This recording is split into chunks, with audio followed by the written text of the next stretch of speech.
കാരണം ഇതിപ്പോ ഒരൊറ്റ എക്സാമ്പിൾ പറയാം.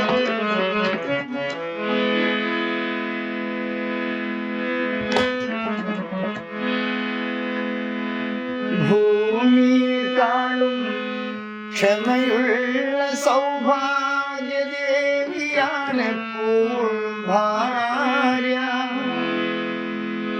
ഭൂമിയെ കാണും ക്ഷമയുള്ള സൗഭാഗ്യദേവിയാണ് ഭാര്യ.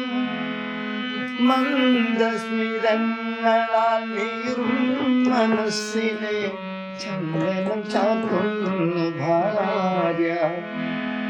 പൂമുഖവാതിൽക്കൽ സ്നേഹം വിടത്തുന്ന പൂന്തിങ്കളാകുന്നു ഭാര്യ. ദുഃഖത്തിൻ മുള്ളുകൾ തൂവിരൽ തുമ്പിനാൽ പുഷ്പങ്ങളാക്കുന്നു ഭാര്യ. ഇത് നമ്മളിപ്പോ ഒരു ഗാനമേളക്ക് ഇതിൽ പാടുന്നതും ഒരു മേപ്പിൽ ഇരുന്ന് പാടും രണ്ട്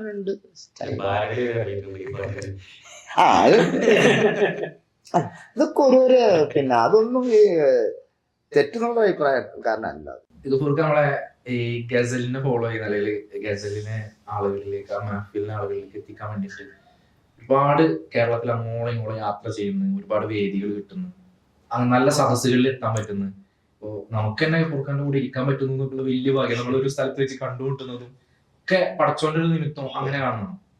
ഈ ഗസലും അതുപോലെ തന്നെ ആത്മീയതയും തമ്മിൽ അല്ലെങ്കിൽ സൂഫി നമ്മൾ പറയുന്ന സൂഫിസം അങ്ങനെ കുറെ വേരുകളുണ്ട് ഇതിനെല്ലാം. ഇതെല്ലാം തമ്മിലുള്ള കണക്ഷനെ അല്ലെങ്കിൽ ഈ പറയുന്ന ആത്മീയതേനെ ഈ പാട്ടിന്റെ ശാഖേനൊക്കെ ഫുർക്ക് എങ്ങനെ നോക്കി കാണാം? അല്ല, ഗസൽ എന്ന് പറയുന്നത് ശരിക്ക് ട്യൂണിലല്ല, അതിന്റെ ലൈൻസ് ആണ്, വരികളാണ്. അതാണ് ഗസൽ. അപ്പൊ പിന്നെ നമ്മള് ഇതിന്റെ ഏത് രീതിയിൽ ഇതിന് നീ എങ്ങനെ കാണുന്നു അങ്ങനെ ആയിരിക്കും നീ കാണുന്നത്. നമ്മള് എന്നെ സംബന്ധിച്ചിടത്തോളം ഞാൻ പറഞ്ഞില്ലേ, നമ്മൾക്ക് ഒരു പാട്ട് നമ്മൾ പാടുമ്പോ നിന്നെക്കാളേറെ ഞാൻ ആസ്വദിക്കുന്നുണ്ട്. ഞാൻ ആസ്വദിച്ചിട്ടാണ് എനിക്ക് വിട്ടുതരുന്നത്. കാരണം എനിക്ക് ഇപ്പോ നമ്മളിപ്പോ तुम इतना जो मुस्कुरा रहे क्या गम है जिसको छुपा रहे हो ഇങ്ങനെ പാടുന്നതും तुम इतना जो मुस्कुरा रहे ഇങ്ങനെ പാടുന്ന വ്യത്യാസമുണ്ട്. നമ്മൾ ആസ്വദിക്കാന്നുള്ളതാണ് ആദ്യം. രണ്ടാമത് പാടുമ്പോ ആസ്വദിച്ച് പാടുന്നത് ഗസലും സൂഫിസിനും അതിൻ്റെതായ ഒരു അതിനെ നമ്മൾ ഏത് രീതിയിൽ കാണുന്നു എന്നുള്ളതാണ്. ഈ ഫ്ലോറിനെ നിങ്ങൾ ഏത് രീതിയിൽ ഉപയോഗപ്പെടുത്തും എന്നുള്ളതാണ്. ഇതൊരു ഫ്ലോറാണല്ലോ കുശലം. ഇതിനെ നിങ്ങൾ ഏത് രീതിയിൽ ഇതിനെ ഉപയോഗിക്കുന്നു അവിടെയാണ് ഇതിന് പ്രധാനം. അതുപോലെ തന്നെ ഗസലിനെ എങ്ങനെ ഉപയോഗിക്കുന്നു അതിന് നമ്മള് പിന്നെ പാട്ട് നമ്മളത് ചെയ്യുമ്പോൾ പിന്നെ മറ്റുള്ളവരും കൂടി നമ്മൾ ആസ്വദിച്ചിട്ടാണ് നമ്മളത് പുറത്തേക്ക് കൊടുക്കണത്. അല്ലാതെ ഡ്രൈ ആയിട്ട് ഞാൻ നേരത്തെ പറഞ്ഞില്ലേ അങ്ങനെ പാടി പോകാം. അത് നമ്മളും കൂടി ആസ്വദിക്കുമ്പോഴാണ് നമുക്ക് അത് കിട്ടുന്നത്. നമ്മൾ ആസ്വദിക്കാതെ അവർക്ക് കിട്ടിയിട്ട് കാര്യമില്ല, കിട്ടൂല അവർക്ക്. അതുകൊണ്ടാണല്ലോ ഇപ്പൊ ശ്രദ്ധിച്ചു നോക്കണ്ട, ഇപ്പൊ നമ്മളൊരു കരോക്കെ ഒക്കെ ഒരു പാട്ട് പാടുമ്പോ അങ്ങനെ പാടുന്നുണ്ടാവും. ആ ഫ്രണ്ട്സൊക്കെ വന്നിട്ട് ഇങ്ങനെ പാടുന്ന സമയത്ത് വന്നിട്ട് പോവുകയും ചെയ്യും. പക്ഷെ മറ്റേത് അങ്ങനല്ല, മറ്റേതാവും പോലാവും. ശരിക്കും ശ്രദ്ധിച്ചു നോക്കണ്ട. അപ്പൊ അവരെ സംബന്ധിച്ചിടത്തോളം അവരുടെ ടൈം പാസ് ആണ് പാട്ട് ഇങ്ങനെ വേണമെന്നുള്ള. പക്ഷെ മറ്റേത് അവിടെ ആസ്വദിക്കാൻ അവിടെ ഇരിക്കും ആളുകൾ. അതുകൊണ്ടാണ് ഞാൻ നേരത്തെ പറഞ്ഞില്ല, ഒരു പിന്നെ ഒരു ഇതിൽ പാടുമ്പോൾ അവർക്കൊരു എന്തുണ്ട്, ഒരു പിന്നെ ബൗണ്ടറി ഉണ്ട് അവർക്ക്. ഇത്ര കഴിഞ്ഞാൽ ഇത്ര പാടണം, ഇത് ബൗണ്ടറി ഇല്ല ഇവിടെ. मेरे मन बता दे किसी और चला है तू, क्या पाया नहीं तूने, क्या ढूंढ रहा है तू. गम गसरी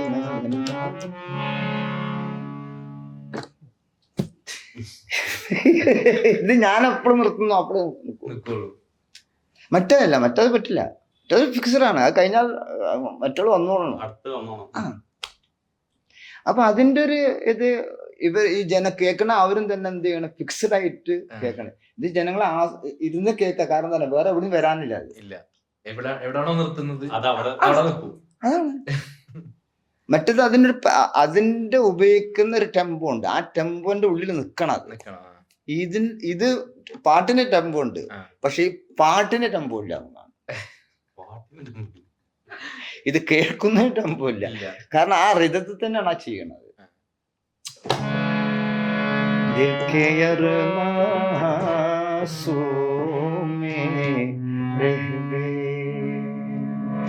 ഇതാ ടെമ്പോ തന്നെയാണ്.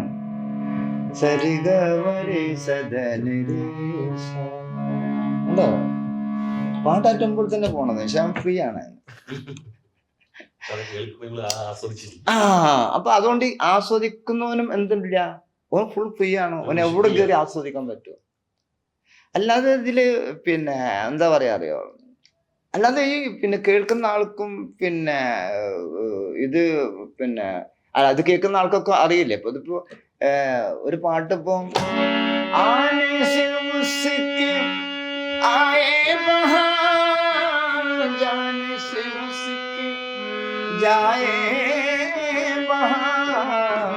ബഡി മസ്താനി ഹൈ മേരി മെഹബൂബ. റഫി സാഹിബ് പാടിയ വളരെ പ്രശസ്തമായ വളരെ ഇഷ്ടപ്പെട്ട ഒരു പാട്ടാണ് അത്. അവിടെ പാട്ട് ടെമ്പോ തന്നെയാണ്, പക്ഷെ ആസ്വദിക്കാനുള്ള സ്പേസ് മറ്റിനത് ഉണ്ടാവില്ല. മറ്റിന് ഓൾക്കന്നെ സ്പേസ് ഇല്ല. എന്നിട്ടാണ് കാരണം അവർക്ക് ആ വിറ്റ് കഴിഞ്ഞാൽ പിന്നെ അത് എന്ത് ചെയ്യണമെന്നുള്ള അങ്ങനെ കുറെ വേദികളിൽ പാടിയിട്ടുണ്ട്, കുറെ ആളുകളുടെ കൂടെ പാട്ട് ചെയ്തിട്ടുണ്ട്.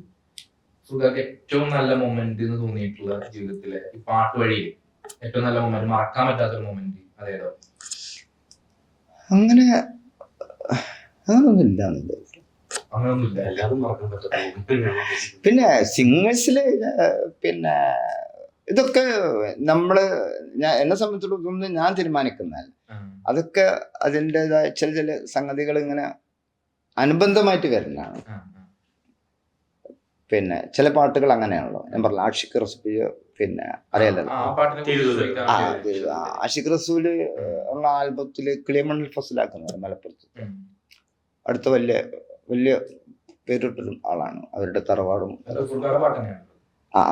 അപ്പോ ഫസൽക്കയാണ് ഈ ആഷിഖ് റസൂൽ എന്ന് പറഞ്ഞ ആൽബത്തിന് ഇത് ചെയ്യാൻ പോകുന്നത്.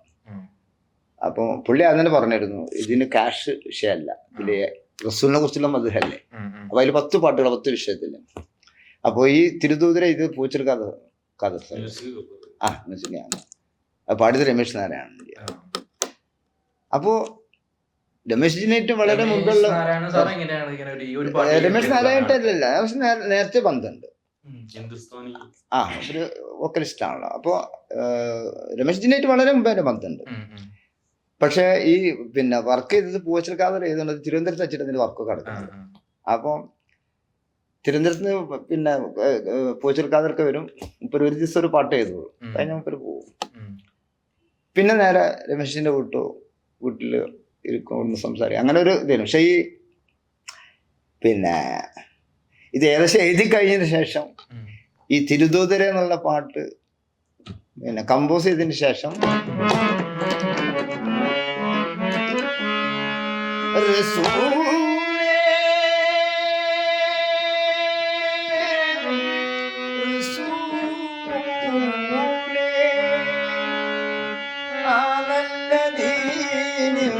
സന്ദേശമല്ലോ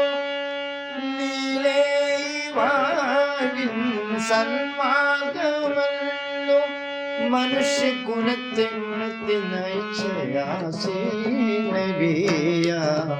തിരുദൂതരേ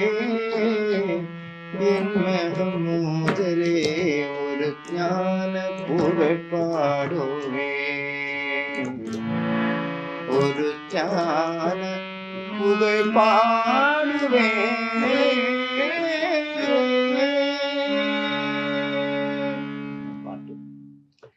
അപ്പൊ ഈ പാട്ട് കമ്പോസ് ചെയ്തതിന് ശേഷം പിന്നെ ഇതിങ്ങനെ കുറെ ഇത് ആര് പാടണം എന്നുള്ളത് നമ്മുടെ പ്രൊഡ്യൂസർ ഫസിലിക്കും പഴുപ്പ് ചോദിച്ചിട്ടുണ്ടായിരുന്നു.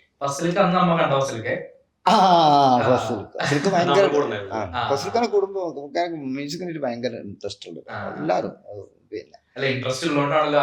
പിന്നെ അന്ന് ആ കോണി കയറി ഞാൻ സത്യത്തിൽ അവിടുന്ന് പറഞ്ഞു ഭയങ്കര ഇതാണ്.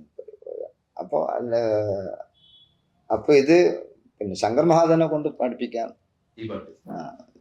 പിന്നെയാണ് പുള്ളി അമേരിക്കയിലായിരുന്നു. അപ്പൊ അടുത്തൊന്നും വരൂല എന്ന് പറഞ്ഞപ്പോ അങ്ങനെ പിന്നെയാണ് അത് ഇതിനെ ഇങ്ങനെ ഒരു രമേഷ് ജിക്ക് പിടിക്കുന്നത്. അത് സ്വാഭാവികമായിട്ട് ഞാൻ അങ്ങനെ പറഞ്ഞു പോയതാ. അങ്ങനെ വർക്കൊക്കെ കഴിഞ്ഞ ശേഷം രമേശിനോട് പറഞ്ഞു ഒന്ന് പോട്ടെ റൂം പോവാണ്ട് എന്ന് പറഞ്ഞപ്പോ അല്ല ഏതായാലും പിന്നെ എന്താ എന്റെ വർക്ക് കഴിഞ്ഞു ചോദിച്ചിട്ടുണ്ട്. അപ്പൊ ഞാൻ പറഞ്ഞു ആ കഴിഞ്ഞു, പിന്നെ 2 പാട്ടും കൂടെ ഉള്ളൂ. അതിലൊരു പാട്ട് പാടാൻ കേട്ടോ ഞാൻ. അല്ല പിന്നെ അപ്പോഴും തോന്നിയതാണത്. കാരണം ഇങ്ങനെ കുറച്ച് കാരണം ഇത് അങ്ങനത്തെ ഒരാളെ കൊണ്ട് ഇത് പാടാൻ പറ്റില്ല. കാരണം അതിൽ പാട്ട് അങ്ങനെയാണ്. അപ്പൊ അതങ്ങനെ സംസാരത്തിനിടയിൽ കൂടെ വന്നു. കപ്പലോ വിമാനമോ അല്ലല്ല, കപ്പലോ വിമാനമോ കുടുംബ സന്ദേശം എന്തോ ഹോം സിനിമയിൽ അത് ബാപ്പു പാവാടെ എഴുതി. അതിൽ ഞാനാണ് അഭിനയിച്ചിട്ടുള്ളത് ആ ഹോം സിനിമയിൽ.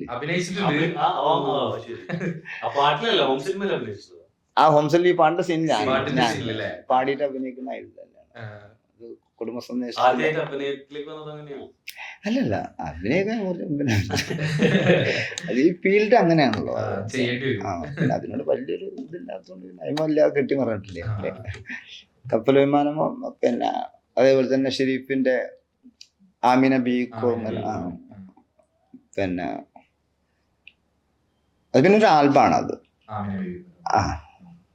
കേട്ടിട്ടുണ്ടല്ലോ അല്ലേ?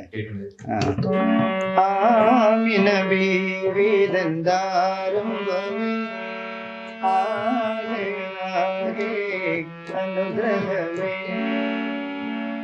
അതുപോലെ തന്നെ മറ്റേ കപ്പലോ വിമാനമോ പാട്ട്. അതെ, അത് കുടുംബ സന്ദേശം എന്ന് പറഞ്ഞ ഹോം സിനിമ ചെയ്തിരുന്നു. ആ ഹോം സിനിമയ്ക്കുള്ളതാണ്. അതിൽ ഞാൻ തന്നെയാണ് അഭിനയിച്ചിട്ടുള്ളത്. അത് ബാപ്പു പാവാടാണ് എൻ്റെ ഭാര്യ.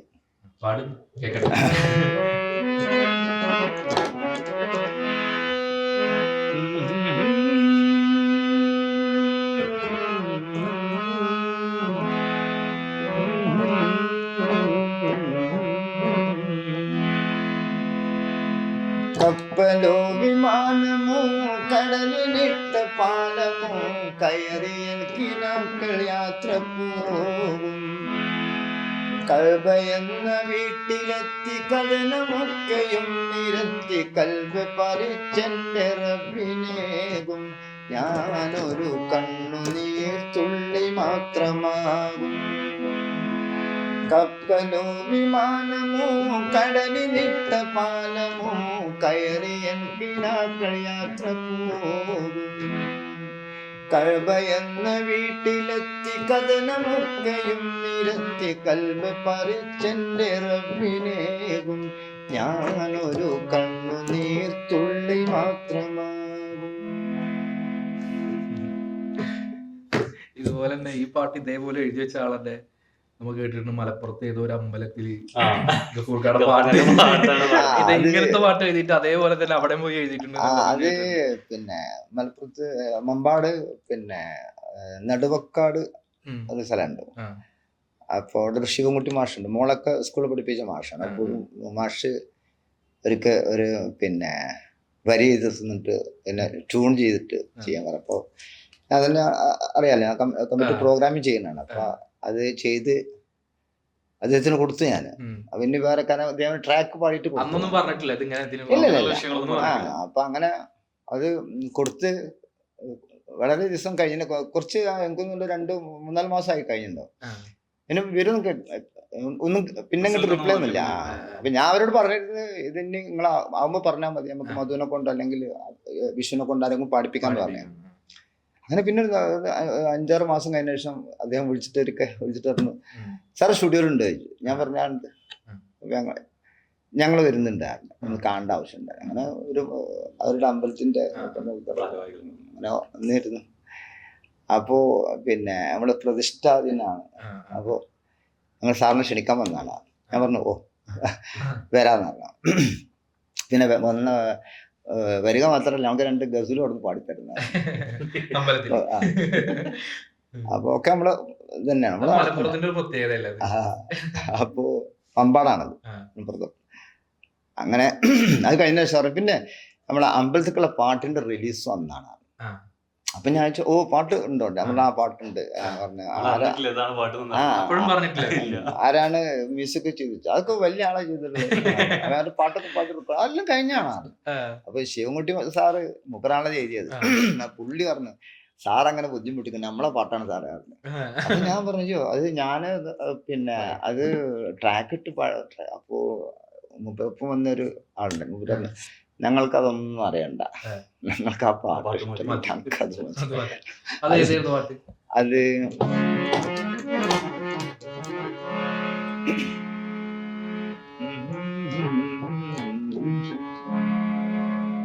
നടുവക്കാട് വാഴും ശ്രീ അയ്യപ്പനെ നിന്റെ നടയിൽ ഞാൻ വന്ന് കൈ തൊഴുന്നു.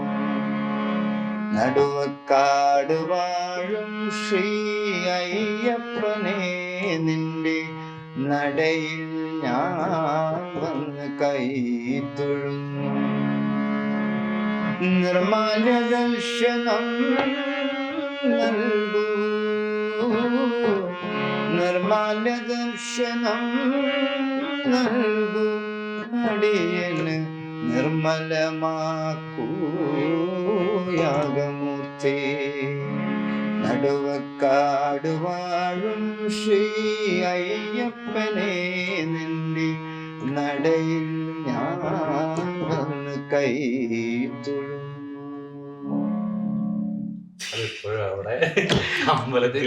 അല്ല ഇത് പാടി വെച്ച് കഴിഞ്ഞാൽ പിന്നെ അവര് വേണ്ടെന്നറിയില്ല. ഇത് ഇപ്പോഴും അവിടെ പ്ലേ ചെയ്തോണ്ടിരിക്കുന്നു. അത് കേൾക്കുന്ന സമയത്ത് എന്താണ് ഫീൽ, എന്താ തോന്നാറ്? അതായത് ഒരു അമ്പലത്തില് അല്ല, ഞാൻ നേരത്തെ പറഞ്ഞില്ലേ, അത് നമ്മൾക്ക് ഏറ്റവും നമുക്കെപ്പോഴും മനസ്സിൽ പിന്നെ ഇഷ്ടം തോന്നുന്ന സംഗതി നിന്നെ എനിക്ക് ഇഷ്ടപ്പെടുക എന്നുള്ളതാണ് അല്ലേ. അപ്പൊ ആ ഇഷ്ടമുള്ളത് കൊണ്ടാണല്ലോ ആളുടെ ആ ഇഷ്ടം അവിടെ വേണം. ഈ ആ സാധനം ഉള്ളത് കൊണ്ടാണ് അതിലേക്ക് ആള് വരുള്ളൂ അല്ലേ. എനിക്കിപ്പോ ആഷിക്ക് അറിയാലല്ലോ, ആഷിക്കിന് എനിക്ക് വളരെ മുമ്പ് തന്നെ എനിക്ക് ഇതൊക്കെ ബേസ് വരുന്നത് അവിടുന്നാണ്. പക്ഷെ അവനിലുണ്ടാകുന്ന പിന്നെ എന്താണ് ചുറ്റുവട്ടാണെന്ത് ഇതൊക്കെ. അപ്പൊ ഞാൻ അതൊക്കെ അതിൽ ഉൾപ്പെടുത്തുന്നതാണ്. അപ്പൊ ഇഷ്ടമുള്ളൊരു ദൈവത്തിനെ കുറിച്ചുള്ള കൺസെപ്റ്റ് എന്താ? ദൈവത്തിനെ കുറിച്ചുള്ള കൺസെപ്റ്റ് അറിഞ്ഞെങ്കിൽ അത് നമ്മളുടെ സംതൃപ്തിയാണല്ലോ എല്ലാം മനസ്സിൽ.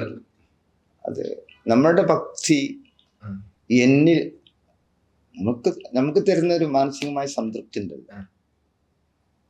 അത് ഇപ്പോ ഏത് വിഭാഗത്തിൽപ്പെട്ടതാണെങ്കിലും അവർക്ക് അവരുടേതായിട്ടുള്ളൊരു രീതിയുണ്ട്. അപ്പൊ അത് മനുഷ്യർക്ക് എല്ലാവർക്കും ഒരേ എന്താ പറയാ, എല്ലാവർക്കും വ്യക്തിപരമായ ഒരു ഇതുണ്ടാവുമല്ലോ. അപ്പൊ അതില് സത്യത്തില് അവിടേക്ക് ഇങ്ങനെ കൂട്ടി വരുമ്പോ ഈ മ്യൂസിക്കിൽ 12 നോട്ടാ. C F G A B C sharp B flat F sharp A flat B flat. പക്ഷെ ഇവിടെ നമ്മൾ നോക്കുമ്പോ ഇവിടെ ഈ പ്രപഞ്ചത്തിൽ ഈ 12 നോട്ടിൽ സംസാരിക്കാത്തും വിളകാത്തും ശബ്ദമില്ലാത്തൊരു സാധനം ഇല്ല എന്നുള്ളതാണ്.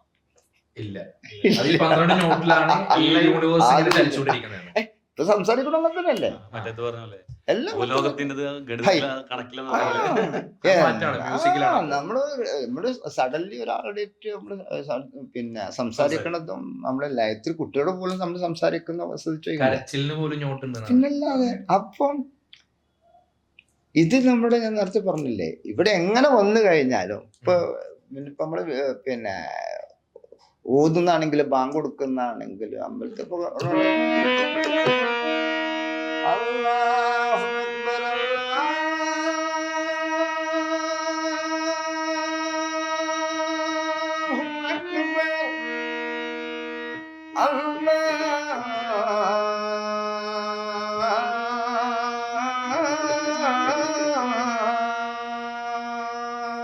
അക്ബർ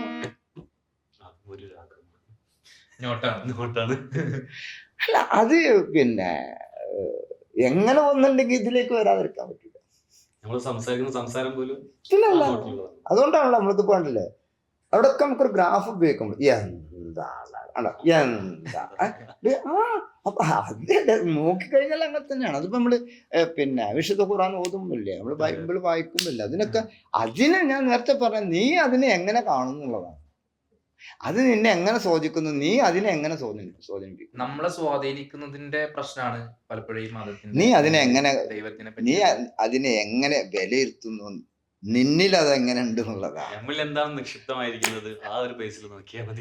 അപ്പോ ഇതില് ബിസ്മില്ലാഹിർ റഹ്മാനിർ റഹീം അൽഹംദുലില്ലാഹി റബ്ബിൽ ആലമീൻ അർറഹ്മാനിർ റഹീം മാലികി യൗമിദ്ദീൻ ഇയ്യാക നഅ്ബുദു വ ഇയ്യാക നസ്തഈൻ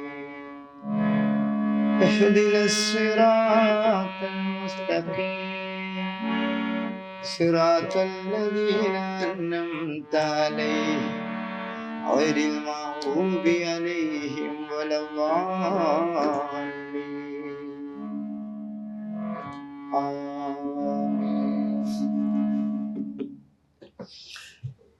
ഇവിടെ അറിഞ്ഞില്ലെങ്കിലും അത് അറിയേണ്ട ആവശ്യം. മ്യൂസിക്കിന് ഭാഷ ഇല്ലല്ലോ, ഉണ്ടോ? ഇല്ല. ഏത് ആസ്വദിക്കണം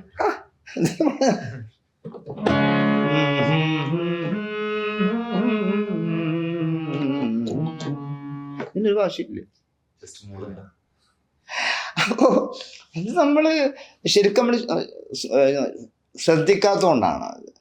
കാരണം പലപ്പോഴും നമ്മൾ ശ്രദ്ധിക്കാത്തൊരു വിഷയത്തിൽ നമ്മൾ വേഗം കയറി അഭിപ്രായം പറയരുത്. ശ്രദ്ധിച്ചിട്ടുണ്ടാവില്ല. ഇതിന്റെ ഉള്ളിലേക്ക് വരാത്തോളം കാലം ഇവിടെയുള്ള സാധനങ്ങളെ കുറിച്ച് അവൻ അജ്ഞനായിരിക്കും. പുറമെയുള്ള അവനക്ക് അറിയുന്നില്ലല്ലോ,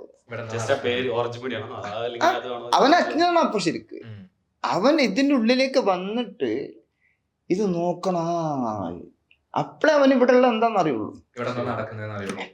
പലപ്പോഴും നമ്മുടെയൊക്കെ ജീവിതത്തില് പലപ്പോഴും പിന്നെ ചില സംഭവങ്ങൾ നമ്മൾ നോക്കിയിട്ടുണ്ടെങ്കിൽ കാണാം, അങ്ങനെ നമുക്ക് ശരിയാണോന്ന് പിന്നെ നമുക്ക് അറിയാൻ പറ്റും. ഫോർ എക്സാമ്പിള്, ഞാൻ നാളെ നിന്നോട് പറയാം, ഞാൻ നാളെ വീട്ടിലേക്ക് വരുന്നുണ്ട്. അപ്പോ പിന്നെ എനിക്ക് ബിരിയാണി വേണം. ഓക്കെ, അതിലേക്ക് എനിക്ക് ചമ്മന്തി വേണം, തേങ്ങാ ചമ്മന്തി. പിന്നെ പപ്പടം വേണം, പിന്നെ മോര് അല്ല തൈരിലേക്ക് പച്ചമുളക് ഇട്ടിട്ട് തൈര് വേണം. ഓ, ഇത് വളരെ സിമ്പിളായിട്ട് ഓക്കെ, റെഡി. നാളെ എപ്പോഴാണ് വരിക? നിന്നെ സംബന്ധിച്ച് ഇത് നേരെ വീട്ടിൽ പോയിട്ട് വൈഫിനോടാ അമ്മനോടാ പറയും, ഇങ്ങനെ ഗഫൂർക്ക് വരുന്നുണ്ട്, നമുക്ക് നാളെ ബിരിയാണി വെക്കാം. ഇതല്ലേ പറയാ, നാളെ ഗഫൂർക്ക് വരുന്നുണ്ട്, നമുക്കൊരു ബിരിയാണി വെക്കണം. പക്ഷെ ഞാനല്ലല്ലോ, നിന്നോട് പറഞ്ഞു ഞാൻ അതല്ലല്ലോ, ഞാൻ പറഞ്ഞത് നിന്നെ ബിരിയാണി വെക്കണം, എനിക്ക് പപ്പടം വേണം, ചമ്മന്തി അരച്ചത് വേണം, തൈരില് മുളക് ഇട്ടിട്ട് തൈര് വേണം. ഈ വീട്ടിൽ പോയിട്ട് ഗഫൂർക്ക് വരുന്നുണ്ട്, നമുക്ക് ഭക്ഷണം ഉണ്ടാക്കണം എന്ന് പറഞ്ഞത് അല്ല നിന്റെ അഭിപ്രായം. ശരിയല്ലേ ഞാൻ പറഞ്ഞത്? ഇവിടെയാണ് വിഷയം. നീ അതങ്ങനെ ഒതുക്കുന്നു. അതിന് അതേ രീതിയിൽ നീ കാണുമ്പോൾ മാത്രമാണ് അതാവുള്ളൂ. ഞാൻ പറഞ്ഞു ശരിയല്ലേ? ശരിയാണ്. അപ്പൊ അതെല്ലാം അങ്ങനെ തന്നെയാണ് ജീവിതത്തിലും അങ്ങനെ തന്നെ. പിന്നല്ലാതെ. പുറമെ നിന്ന് നോക്കുന്ന ആൾക്കുള്ളതാവില്ല ഗഫൂർഖാനായിട്ട് അടുത്തിരിക്കുന്ന ഒരാൾക്ക്, ഏറ്റവും അടുത്തറിയാവുന്ന ഒരാൾക്കുള്ള ഇതും രണ്ടും തമ്മിൽ മാറ്റം ഉണ്ടാവും. പുറമെ നോക്കുമ്പോൾ ഗഫൂർഖ പാട്ട് പാടാനും ഗസലിന്റെ മഹഫിലിനും പക്ഷെ അടുത്തറിയുമ്പോഴാണ് ഇത്രയും വാക്കുകളും ഒരുപാട് അറിവുകളും നിഷ്കളങ്കമായ പക്ഷെ നമ്മളത് ഗാഢമായി ചിന്തിക്കേണ്ട എന്നെ അത്ഭുതപ്പെടുത്തിയത് നമ്മളെ പൊന്നാനിയത്തെ മഹഫിലിന്റെ സമയത്ത്. അതായത് നമ്മൾ ആദ്യമായിട്ടാണ് ഗഫൂർഖാനെ കാണുന്നത്. ഞാനും ആഷിഖും കൂട്ടാൻ വേണ്ടിട്ട് പോകുന്നത്. അവിടെ നിന്ന് ഉണ്ടായിട്ട് അനുഭവം. ഞാൻ എന്നിട്ട് വണ്ടി തിരിച്ചു വരുന്ന സമയത്ത് ഞാൻ മാത്രമല്ല, നമ്മുടെ ഫാമിലി ആയിട്ടുള്ള ആൾക്കാരെല്ലാം ഉണ്ടായിരുന്നു. അപ്പൊ അവരെല്ലാരും പറഞ്ഞു, ഇത്ര വലിയൊരു മനുഷ്യനായിട്ട് എത്ര സിമ്പിൾ ആയിട്ട് അയാൾ പെരുമാറുന്നത്, ഈ സാധനം ആൾക്കാർ പറയുന്നത്.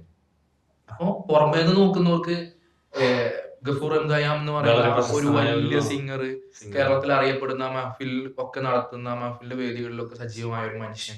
പക്ഷെ ആളുടെ അടുത്തേക്ക് വരുന്ന സമയത്ത് നമുക്ക് ഏറ്റവും അടുത്തറിയാവുന്ന ഒരു മനുഷ്യൻ, നമ്മുടെ കൂടെ ചായ കുടിക്കുന്ന, അതൊക്കെ എന്നെ സംബന്ധിച്ചിടത്തോളം സ്വപ്നമായിട്ടുള്ള കാര്യങ്ങളാണ് അതൊക്കെ. നമുക്ക് സ്വപ്നം കാണുന്ന എത്ര വലിയൊരു മനുഷ്യന്റെ കൂടെ ചായ കുടിക്കാൻ പറ്റും അതൊക്കെ പറയുന്നത്. പക്ഷെ അത് കഴിഞ്ഞിട്ട് മൂപ്പര് പറഞ്ഞ കാര്യമുണ്ട്, എന്നെ വലുതായിട്ടൊന്നും കാണേണ്ട കാര്യമില്ല. അത് നമ്മളോട് പറഞ്ഞ കുറെ കാര്യങ്ങളുടെ കൂട്ടത്തിൽ അതാ, ഇത്ര ഇതായിട്ടൊന്നും കാണേണ്ട കാര്യമില്ല. അടുത്തറിയുമ്പോഴാണ് ഒരു കൂട്ടുകാരൻ എങ്ങനെയാണോ അങ്ങനെയാണ് പെരുമാറുന്നത്. അത് ഞങ്ങളൊരു ഭാഗ്യം. അപ്പൊ നമുക്ക് മെല്ലെ ഒരു പാട്ട് പാടിയിട്ട് ഈ ഒരു അങ്ങനെ അവസാനിപ്പിക്കാം. ഞാൻ അതിന് മുന്നേ ഒരു കാര്യം ചോദിക്കട്ടെ, സംതൃപ്തനാണോ നമ്മുടെ കൂടെ? പിന്നല്ലാതെ. ഞാൻ നേരത്തെ പറഞ്ഞില്ലേ, ഈ ഒരു സിറ്റുവേഷൻ എനിക്ക് യോജിപ്പില്ലെങ്കിൽ ഞാൻ കുറച്ച് അർജന്റ് എന്ന് പറയും. അത് പിന്നെ ആലോചിച്ചറിയാതെ, അല്ലെങ്കിൽ ഈർത്തിരിക്കൂല. അത് ഇവിടെ എല്ലാം അങ്ങനെയാണ്. ഇപ്പൊ ഇവിടെ നിന്നല്ല നമുക്ക് അനുവദിച്ച, അതിപ്പോ ഞാനെന്നല്ല, നിങ്ങളൊക്കെ അങ്ങനെ തന്നെ ആയിരിക്കും. അവിടുന്ന് നമുക്ക് പറ്റാത്തൊരു ഇതാണെങ്കിൽ, കാരണം പിന്നെ അവിടെ ഇടങ്ങാറായിരുന്നത് കാര്യമില്ല. അത് വളരെ സാറ്റിസ്ഫാക്ഷൻ ആണ്. പിന്നെ കുശലം. ഇതിലിങ്ങനെ ഒരു പിന്നെ ഒരു ഇരുത്തം പ്രതീക്ഷയല്ല. എന്തായാലും പിന്നെ വളരെ എനിക്കും സന്തോഷമുണ്ട്. നമ്മളെ ഇതിന്റെ പ്രേക്ഷകർക്കൊക്കെ എൻ്റെ കുടുംബത്തിൻ്റെ ഒരു എന്താ പറയാ സ്നേഹം ആദ്യം അറിയിക്കുകയാണ്. എന്തായാലും പ്രത്യേകിച്ച് ഞാൻ പറഞ്ഞില്ല, അത് പറയാതിരിക്കാൻ പറ്റില്ല. നിങ്ങളെ പോലത്തെ അഷിക്ക് നിങ്ങൾ ഒരു ടീം ഇവിടെ പിന്നെ ഇങ്ങനെ ഒരു വേദി ഒരുക്കത്തിന് നിങ്ങളോടും എൻ്റെ നന്ദി രേഖപ്പെടുത്തുകയാണ്.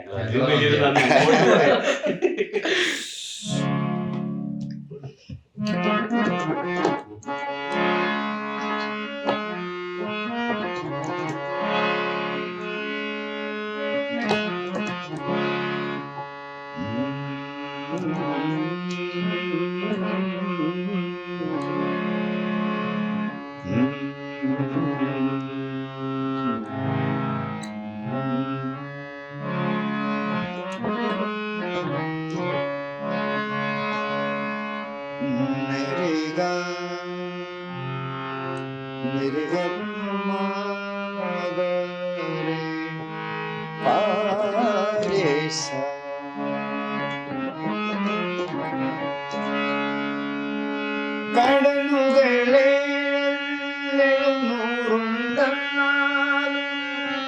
ദാഹം അതെങ്ങനെ തീരാ, കരയറ്റ ഈമാനിൽ ശുദ്ധജലം കൊണ്ട് കൽവിന്റെ ദാഹം തീരൂ, കൽവിന്റെ ദാഹം തീരൂ. മാനത്തൊരു സൂര്യൻ ഉദിച്ചില്ലെങ്കിൽ ഭൂമിയിൽ കാറ്റും വെളിച്ചമുണ്ടോ, മക്കത്തൊരു നബി ജനിച്ചില്ലെങ്കിൽ മനുഷ്യന് മുക്തിയും മോക്ഷമുണ്ടോ, മുക്തിയും മോക്ഷമുണ്ടോ.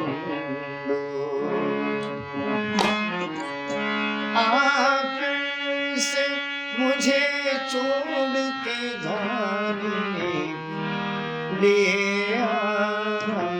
रंजिशी सही, दिल भी दुखाने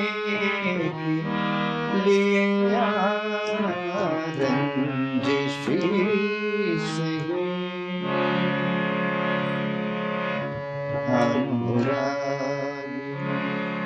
ഇതായൻ കരളിൽ വിരിഞ്ഞ പൂക്കൾ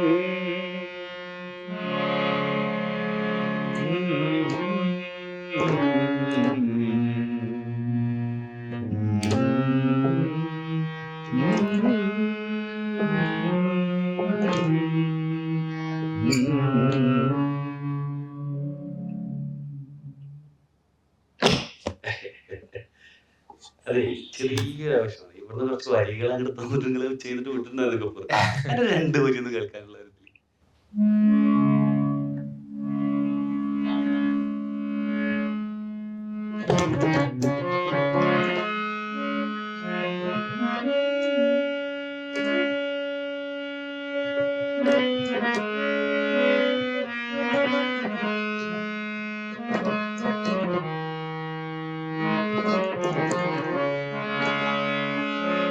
കൽവിലെ നൂറാണ് നീ,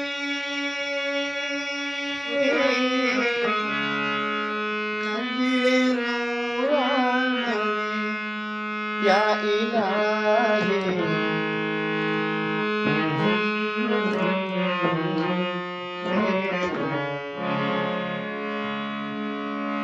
പ്രണയത്തിൻ തീയാണെന്നുള്ളിലാകെ, പ്രണയത്തിൻ തീയാണെന്നുള്ളിലാകെ,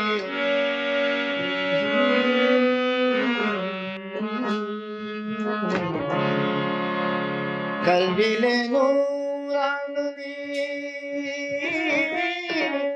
കൽവിലെ നൂറാണ് നീ, യാ ഇലാഹി. കൽവിലെ നൂറാണ്